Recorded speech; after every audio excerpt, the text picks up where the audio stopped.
முதல்வர் படைப்பகம் போட்டித் தேர்வுகளுக்கு தயாராகும் மாணவர்களுக்காக அறிவார்ந்த சூழலை ஏற்படுத்தவும், புத்தொழில் தொடங்குவோர் மற்றும் தொழில் முனைவோர் குறைந்த கட்டணத்தில் தங்கள் அலுவலகமாகவும் பயன்படுத்திக் கொள்ளும் வகையில் பகிர்ந்த பணியிட சேவை கோவொர்க்கிங் ஸ்பேஸ் வசதிகளை உள்ளடக்கி சென்னை கொளத்தூரில் அமைக்கப்பட்ட முதல்வர் படைப்பகம் பொதுமக்களிடையே மிகுந்த வரவேற்பை பெற்றுள்ளது. போட்டித் தேர்வுகளுக்கான நூல்களுடன் கூடிய நூலகம், கட்டணமில்லா இணைய வசதி, குளிரூட்டப்பட்ட ஆலோசனை கூடங்கள் மற்றும் கணினி உள்ளிட்ட அலுவலக கட்டமைப்பு வசதியுடன் கூடிய பகிர்ந்த பணியிட சேவை மூலம் புத்தொழில் முனைவோர், தகவல் தொழில்நுட்ப பணியாளர் மற்றும் மாணவர்கள் பயன்பெறுவது மட்டுமின்றி தங்கள் இல்லங்களுக்கு அருகிலேயே தேவையான நேரங்களில் பெண்களும் பணிபுரிந்திடும் பெரும் வாய்ப்பும் உருவாகும். முதல்வர் படைப்பகம் சிஎம் ஸ்பேசஸ் சென்னை, கோயம்புத்தூர், மதுரை, திருச்சி, சேலம், தாம்பரம் மற்றும் ஆவடி உள்ளிட்ட அனைத்து மாநகராட்சிகளிலும் 30 இடங்களில் ஒரு மையம் தலா 5 கோடி ரூபாய் மதிப்பீட்டில் அமைக்கப்படும். தகவல் தொழில்நுட்பம், இயங்குபடம், காட்சிப்படுத்தல், விளையாட்டு, சித்திரக்கதைகள் மற்றும் விரிவாக்கப்பட்ட மெய்நிகர் AVGC XR கொள்கை ஒன்று துறை சார்ந்த வல்லுநரோடு இணைந்து உருவாக்கப்பட்டு வருகிறது. இத்துறையில் பெருமளவில் உருவாகி வரும் புதிய தொழில் வாய்ப்புகளை பயன்படுத்தி உயர்நுட்ப வேலை வாய்ப்புகளை தமிழ்நாட்டு இளைஞர்களுக்கு ஏற்படுத்திட வகை செய்யும் பொருட்டு சென்னையில் தமிழ்நாடு மின்னணு நிறுவனம் மூலம் ஒரு திறன்மிகு மையம் centre of excellence VN AVGC XR hub என்னும் பெயரில் 50 கோடி ரூபாய் மதிப்பீட்டில் உருவாக்கப்படும். அதனைத் தொடர்ந்து அதன் துணை மையங்கள் கோயம்புத்தூர், திருச்சி, மதுரை, சேலம் மற்றும் திருநெல்வேலி ஆகிய மண்டலங்களில் கல்வி நிறுவனங்கள் மற்றும் புத்தொழில் நிறுவனங்களுடன் இணைந்து 3 ஆண்டுகளில் படிப்படியாக உருவாக்கப்படும். தகவல் தொழில்நுட்பத்துறையில் செயல்படும் புத்தொழில் நிறுவனங்களுக்கு இணைய சேவைகள் மற்றும் தரவு கட்டமைப்புகளுக்காக பெருமளவில் மூலதனம் தேவைப்படுகிறது.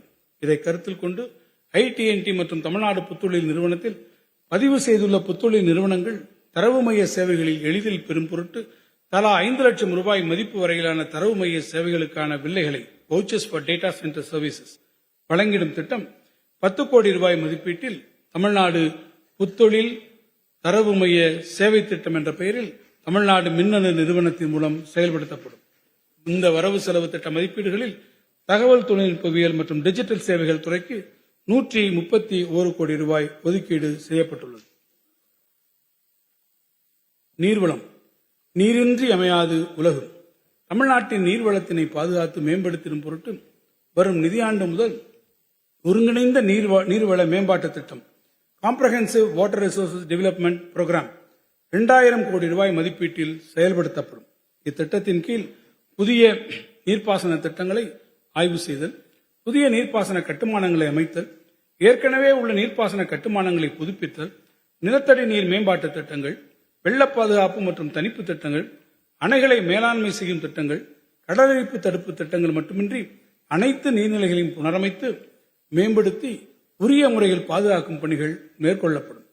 சென்னை மற்றும் அதனை சுற்றியுள்ள நீர் ஆதாரங்கள் மற்றும் கடல் நீரை நன்னீராக்கும் திட்டத்தில் கிடைக்கப்பெறும் குடிநீரை கொண்டு சென்னை மாநகரத்தின் குடிநீர் தேவை நிறைவு செய்யப்பட்டு வருகிறது.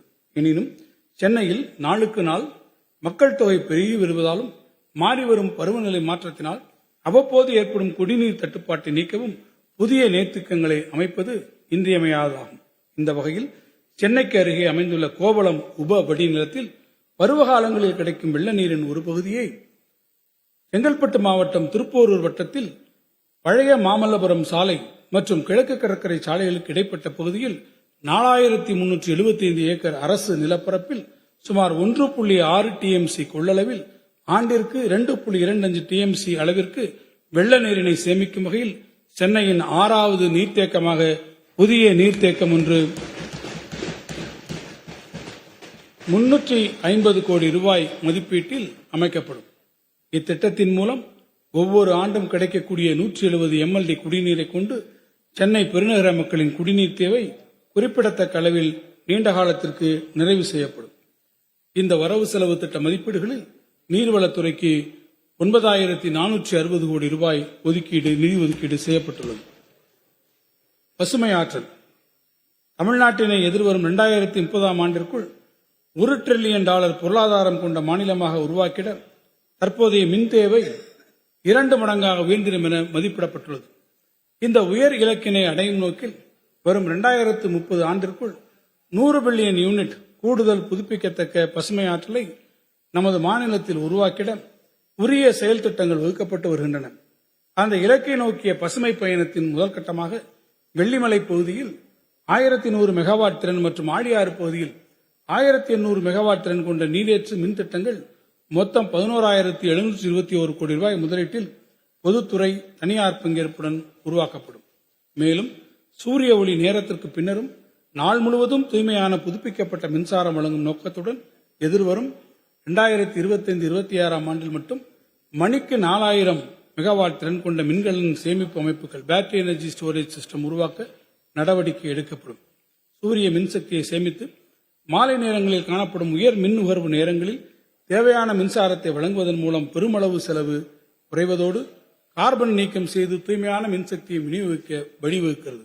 மேலும் ஏற்றுமதி துறையில் பிற நாடுகளால் விதிக்கப்பட்ட கார்பன் சரி செய்தல் கட்டணங்களால் கார்பன் அட்ஜஸ்ட்மெண்ட் டாரிஃப் பாதிக்கப்படும் உற்பத்தி தொழில் நிறுவனங்களுக்கு இத்தகைய சேமிக்கப்பட்ட புதுப்பிக்கத்தக்க மின்சக்தி வழங்கப்படும் போது உலக அரங்கில் தமிழ்நாட்டின் தொழில் நிறுவனங்கள் முதன்மை பெற இயலும்.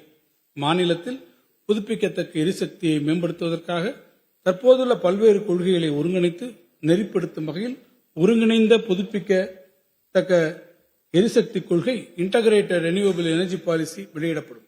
இந்த வரவு செலவு திட்ட மதிப்பீடுகளில் எரிசக்தி துறைக்கு 21,178 கோடி ரூபாய் ஒதுக்கீடு செய்யப்பட்டுள்ளது.